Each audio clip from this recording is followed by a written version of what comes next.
Hello, my name is Preston Thomas, and this is episode 37 of The Way of Jesus.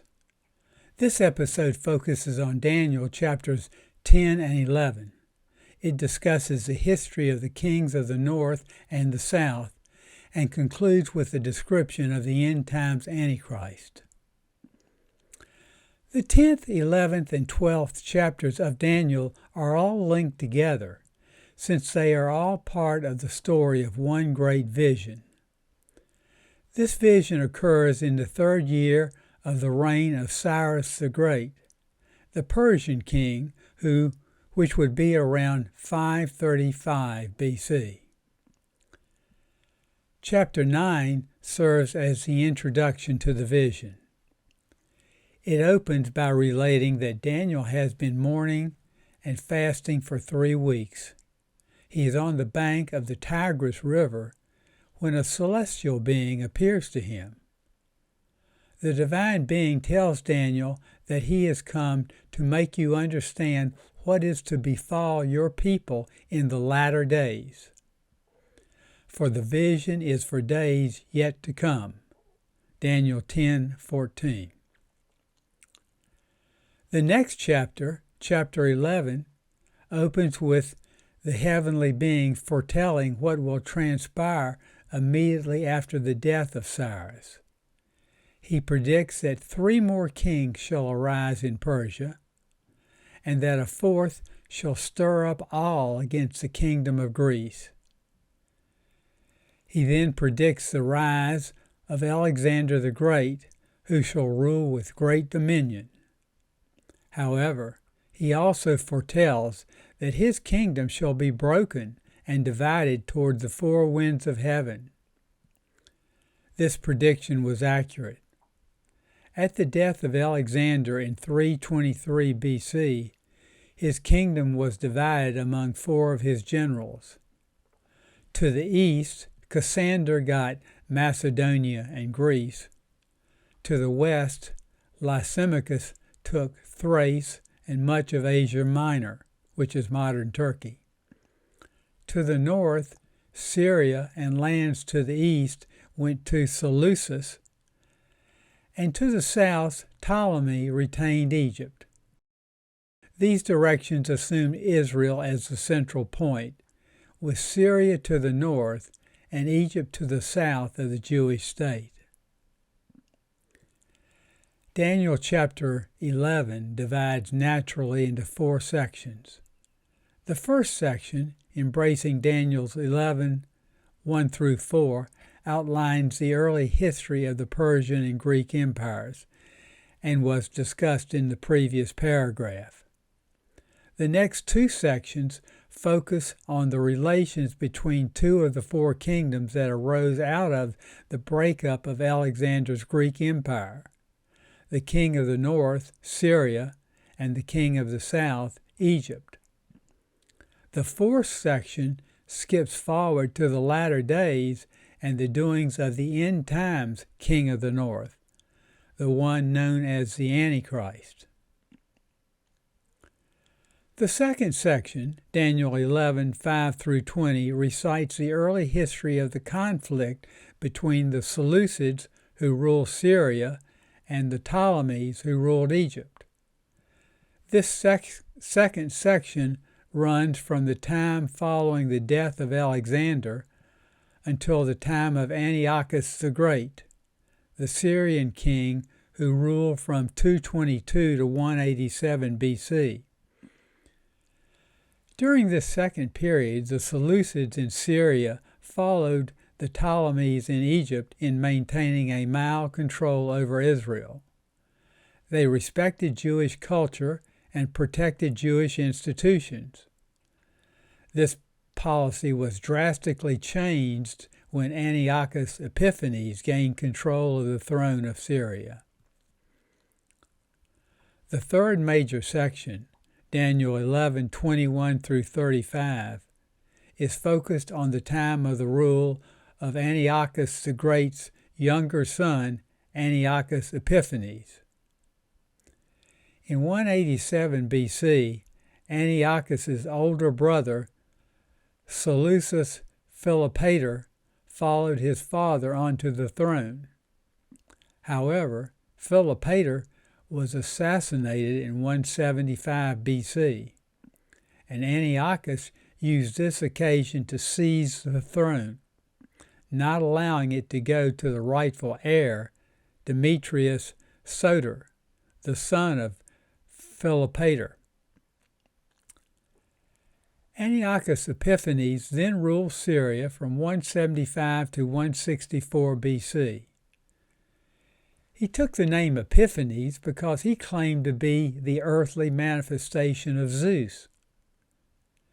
In 170 BC, Antiochus attacked Egypt, conquering all but Alexandria and capturing King Ptolemy. To avoid alarming Rome, Antiochus allowed Ptolemy VI to continue ruling as a puppet king. On his way back to Syria with much booty, he sacked Jerusalem and plundered the treasury.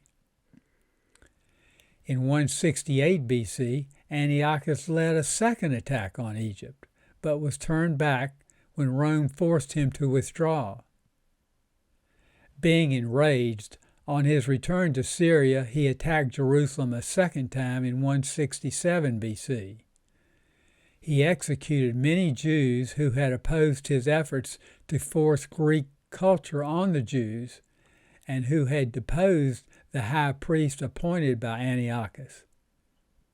Antiochus destroyed Jerusalem and set up a military garrison to enforce his attempted Hellenization of the Jews.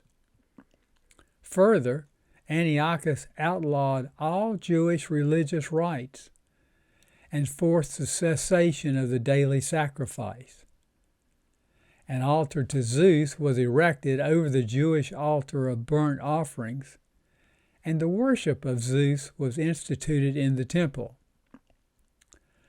The historian Josephus reported this ultimate abomination which Antiochus committed. And when the king had built an idol altar upon God's altar, he slew a swine upon it. Daniel 11:31 describes this great assault of Antiochus on the Jewish religion as follows: "Forces from him shall appear, and profane the temple and fortress, and shall take away the continual burnt offering, and they shall set up the abomination that makes desolate."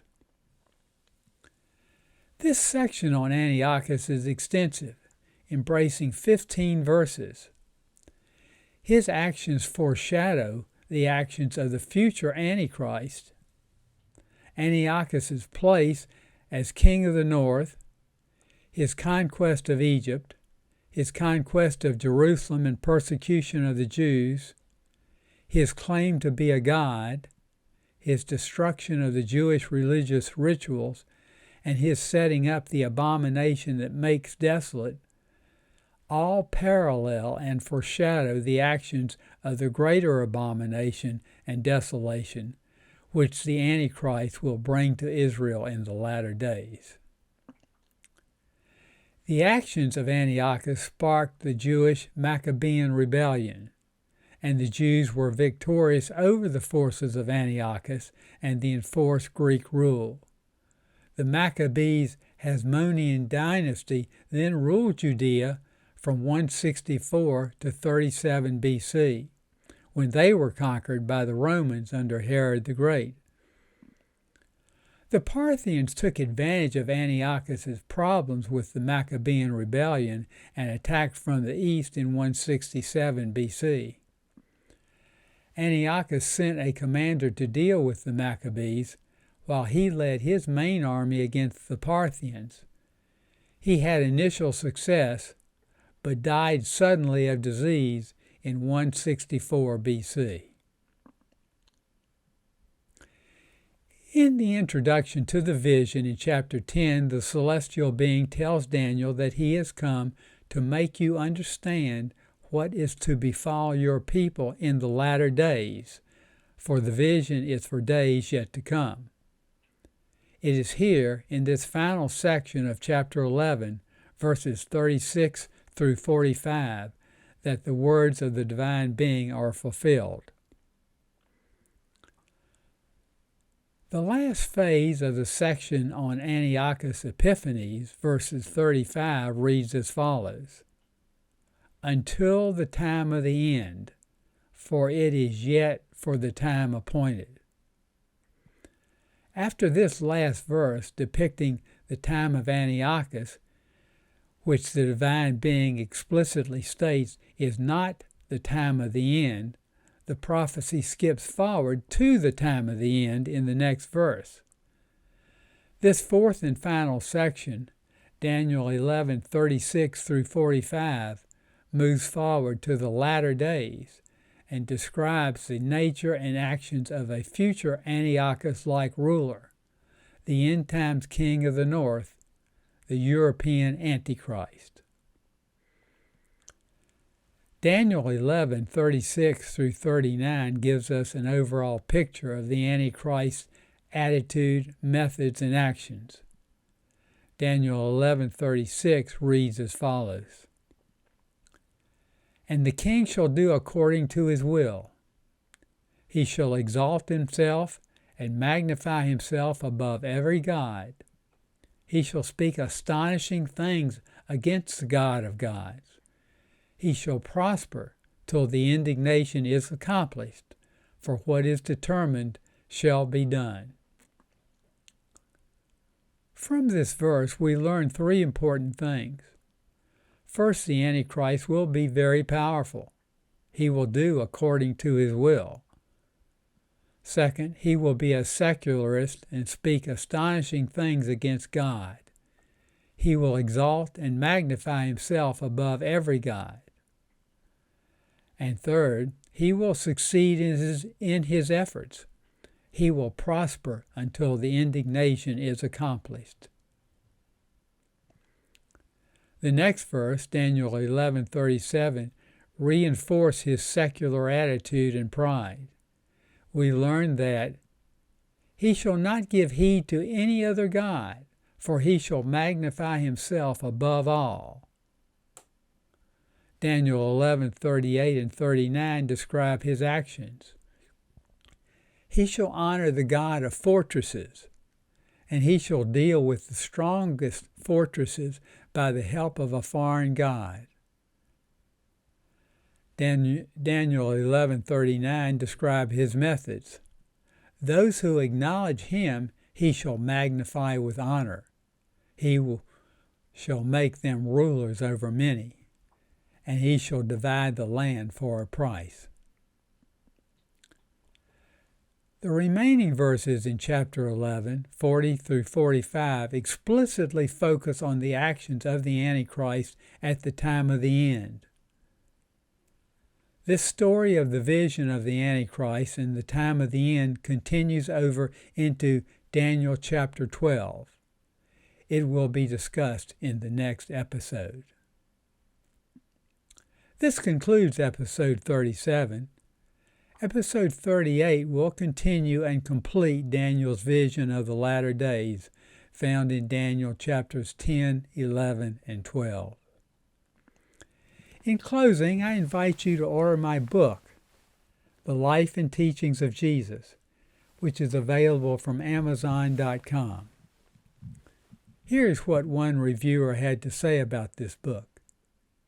"It is a wonderful piece of work. I intend to spend a great deal of time with it." On Amazon, you can also order the abridged audiobook and the ebook. The book is also available online at thelifeandteachingsofjesus.org. Thank you for watching and listening. Until next time, may God bless you and be with you.